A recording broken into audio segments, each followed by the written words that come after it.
Bapak Ibu yang dikasihi Tuhan, kasih Tuhan ya melimpah atas kita semua, kasih Tuhan terus mengalir dalam kehidupan kita semua. Ya, kita akan belajar hukum-hukum semesta ya, hukum-hukum Tuhan. Ya, semua nanti akan sadar nanti ya bahwa selama ini yang kita rasakan, kita alami itu akibat dari hukum-hukum yang tidak berjalan sebagaimana mestinya dalam kehidupan kita. Dan untuk mengubah kehidupan nanti mudah nanti ya. Apapun yang sekarang dialami itu akibat ya dari hukum-hukum yang dulu pernah kita langgar, tidak sinkron dengan kehidupan kita.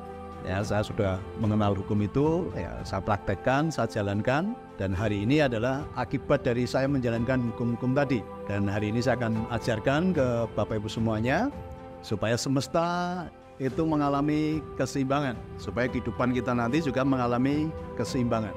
Ini cara Tuhan untuk mengatur semesta. Karena kalau tidak diatur dengan hukum-hukum, ini kalau ditanya kan semua pasti pengen kaya, bener ya?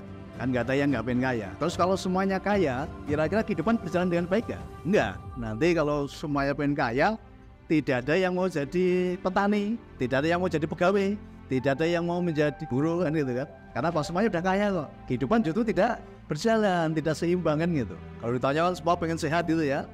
Nanti kalau semua pengen sehat, dokter nggak ada pekerjaan nanti, rumah sakitnya kosong. Nah, itulah maka semesta itu perlu keseimbangan. Nah, nanti kalau udah tahu hukum-hukum ini, ya kita akan belajar ya supaya hidup itu seimbang seperti apa. Pasti ada namanya kehidupan tuh ada baik, ada buruk, ada sakit, ada sehat. Nah, pasti kita pun juga nggak mengalami sehat terus kan. Tapi ketika sakit, bagaimana kita menyadari itu dan kita kembali sehat. Tadi ada kaya, ada miskin. Nggak selamanya juga kita akan naik terus. Tapi ketika turun, bagaimana kita cepat menyadari itu dan segera naik lagi gitu. Nah, itulah untuk menjaga keseimbangan itu seperti itu. Nah, kemudian ya siang hari ini kita akan belajar 12 hukum alam semesta dan bagaimana prakteknya dalam kehidupan kita. Hukum yang pertama itu bunyinya adalah hukum keesaan ya, atau hukum kesatuan, atau hukum kemanunggalan. Perlu disadari bahwa kita ini berasal dari satu sumber. Hukum kesatuan ya, hukum kemanunggalan. Kita sebenarnya tidak terpisahkan kita ini, karena kita berasal dari satu sumber. Kalau saya boleh katakan begini ya, manusia itu kan manusia roh. Tapi seringkali ketika kita berwujud menjadi badan fisik ini, kita sering terkotak-kotak. Melalui apa? Melalui suku, ras, agama kan itu kan. Padahal kita ini berasal dari satu sumber. Ya, kalau saya katakan gini ya, roh itu tidak punya suku, roh itu tidak punya agama. Ya, kita berasal dari satu kesatuan, gitu loh. Nah, makanya karena kita ini berasal dari satu kesatuan, kita sering dipertemukan. Kita sering mengatakan ya, ternyata dunia itu sempit. Kenapa? Kita ini satu sebetulnya itu. Contoh ya, beberapa hari ini saya kedatangan orang-orang yang dari Palembang kemarin datang ke sini. Ternyata ketika ditelusur itu masih satu keluarga dengan nenek moyang saya, masih satu terah gitu kan. Padahal dari Palembang ini dikirim ke sini. Nah, setelah ketemu ngobrol-ngobrol ternyata masih ada satu terah, satu keturunan. Kemudian ngomong ternyata dunia itu sempit. Kita juga pernah suatu saat ketemu orang lain yang ternyata kakaknya atau keluarganya tuh dekat dengan kita. Kita ketemu ternyata dunia itu sempit, kita dipertemukan kan itu kan. Jadi kita itu satu kesatuan ya, disadari bahwa kita itu satu kesatuan. Nah, seringkali yang mengkotak-kotakkan berbeda atau apa itu tadi suku, ras, agama dan lain-lain atau politik, kadang yang buat perbedaan juga kan gitu. Sadari bahwa kita itu adalah satu kesatuan. Jadi sudah sewajarnya kalau kita ini harus saling mengasihi karena kita itu satu kan gitu kan. Tanpa batas tadi, golonganmu apa, agamamu apa, ya sukumu apa kan gitu. Nah, seringkali dalam praktek kehidupan kita tidak bisa seperti itu karena kita nggak sadar bahwa kita itu satu kesatuan dari entitas yang sama, yaitu ketuhanan tadi kan gitu. Apapun keyakinanmu, apapun golonganmu, kita ini berasal dari satu kesatuan tadi, tidak terpisahkan. Nah, kalau udah ini kan ketemu teman-teman nyaman akhirnya kan kalau udah tahu hukum ini kan. Ini dibongkar dulu nih yang selama ini kita terkotak-kotak ini ditaruh dulu. Hukum yang kedua ada namanya hukum vibrasi ya, hukum vibrasi atau hukum getaran. Artinya gini bahwa dunia ini semuanya bergerak, dunia ini semuanya bergerak, termasuk dalam diri kita itu semua bergerak, nggak ada yang diam. Ya, kita bicara kalau kita tidur pun dalam tubuh kita itu semua bergerak, ya, bergetar ya, vibrasi itu getaran gitu. Jadi tidak ada yang diam, semua itu bergerak. Nah, hukum vibrasi ini begini bunyinya bahwa contoh ya, hati kita ini bergetar terus, bergerak. Kan kita, ayo kita cek yuk dalam setiap kehidupan kita. Kan pikiran kita ini nggak pernah berhenti, berkecamuk, banyak sekali yang dipikirkan kan itu kan. Termasuk hati kita ini juga nggak pernah berhenti nih, bergerak terus. Nah getaran ini akan mengirimkan sinyal kepada yang lain ya, pada yang lain. Jadi apapun yang kita rasakan dalam hati, dalam diri kita ini nanti akan mempengaruhi lingkungan kita. Contoh ya, kalau kita sering lihat, kalau ada teman kita sedang angop tahu ya, apa namanya angop, menguap, nanti yang lain pun ikut-ikutan gitu loh, ya. Nah, itu vibrasi namanya. Sama ketika hatimu sedang sedih atau marah, nanti akan mempengaruhi orang-orang di sekitarmu, ya, merasakan ya itu ya. Jadi ketika hati kita sedang gak enak, nanti yang lain pun terpengaruh. Atau ketika kita sedang bahagia, nanti sekitar kita pun ikut bahagia. Coba dites ya, kalau kita sedang tertawa terbahak-bahak itu, yang lain pasti ikut tertawa. Itu artinya vibrasi kan, artinya vibrasi. Nah kalau menyadari ini, ya udah sekarang kita harus membangun vibrasi yang baik dalam hati kita.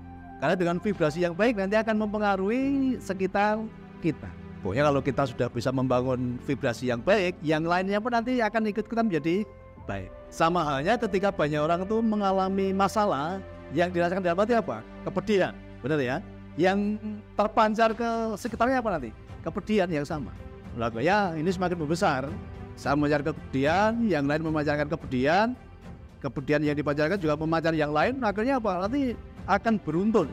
Justru apa? Menimbulkan masalah-masalah baru. Karena apa? Vibrasi yang dipancarkan tadi tentang kepedihan, yang tadinya sebenarnya masalahnya itu ringan, tapi karena yang dipancarkan dari hati ini kepedihan, kemarahan, kebencian, ya, sakit hati dan lain-lain, akhirnya berimbas ke sekitarnya.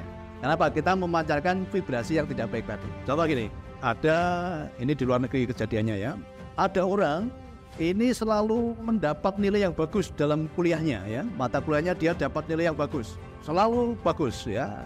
Bahkan A plus gitu kan. Ini kalau ada orang nilainya selalu bagus, banyak orang mengatakan apa? Ini calon orang sukses gitu ya. Calon orang sukses. Nah, suatu saat ada bidang mata kuliah, dia dapat nilai C.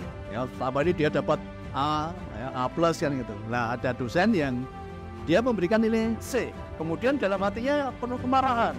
Wah, ini dosen kurang ajar ini.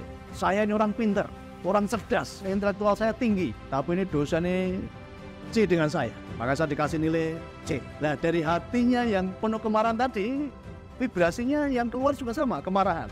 Akhirnya dia karena marah tadi, dia membunuh dosennya. Jadi semua orang pasti mengatakan orang ini calon orang sukses karena nilainya bagus. Tetapi karena ketika ada sesuatu yang di luar apa yang dia duga dan dia merespon buruk tadi, dia mengeluarkan vibrasi yang buruk dalam hatinya, vibrasi kemarahan. Akhirnya apa? Dia membunuh dosen tadi. Nah, akhirnya seharusnya dia menjadi orang sukses, jadi nggak sukses. Kenapa? Masuk penjara. Akhirnya masa depannya tidak menjadi baik, tapi justru menjadi terpuruk. Gara-gara apa? Gara-gara dia memancarkan vibrasi yang jelek dari hatinya tadi. Nah, jadi hati-hati dengan vibrasi tadi ya. Jadi semua yang ada dalam dunia ini bergerak, ya, bergetar. Termasuk hati kita, pikiran kita. Jadi masalah yang dari luar itu sebenarnya masih netral. Tapi karena kita respon dan kita munculkan vibrasi yang buruk tadi, akhirnya menjadi keburukannya menjadi berkepanjangan. Masalahnya menjadi semakin membesar. Nah, itu namanya hukum vibrasi. Nah, vibrasimu nanti akan mempengaruhi orang-orang di sekitarmu, ya, akan mempengaruhi juga kehidupanmu kan. Nah, kalau vibrasi ini diikuti banyak orang, nah vibrasi itu ada vibrasi positif, ada vibrasi negatif. Nah, mas bisa mungkin kita memancarkan vibrasi positif. Maka di balance apa vibrasi yang kita bangun ya? Sugih bareng, happy bareng. Itu vibrasi ya. Tentunya kita kalau mengucapkan itu rasanya semangat nggak? Semangat. Nah, itulah vibrasi yang kita bangun ya. Sebenarnya kalau ketemu anggota balance atau salaman sambil mengucapkan sugih bareng, happy bareng. Nah, kita menularkan vibrasi itu. Nanti bagi yang belum sugih pasti menjadi sugih, karena apa? Vibrasinya kita tularkan. Bagi yang belum bahagia nanti menjadi bahagia, karena kita menularkan vibrasi tadi. Beda kalau ketemu orang yang vibrasinya negatif, jangan salaman we angel, urip reposo tenan saiki. Gitu kan. Ya, negara bukannya tambah HP, tambah sulit kehidupan.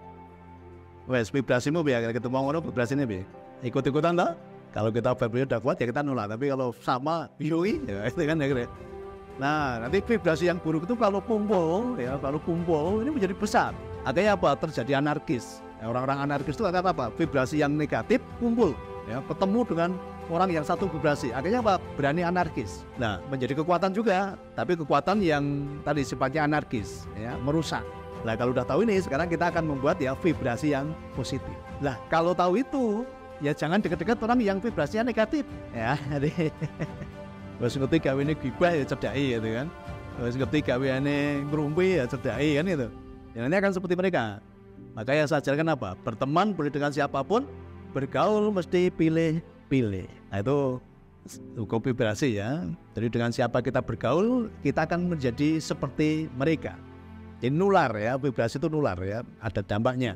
Bergaul dengan 5 orang penjudi, kita akan penjudi yang nomor 6. Kita bergaul dengan 5 pemabuk, kita akan menjadi pemabuk yang nomor 6. Kalau kita bergaul dengan 5 tukang zina, kita akan menjadi pesinah yang nomor 6.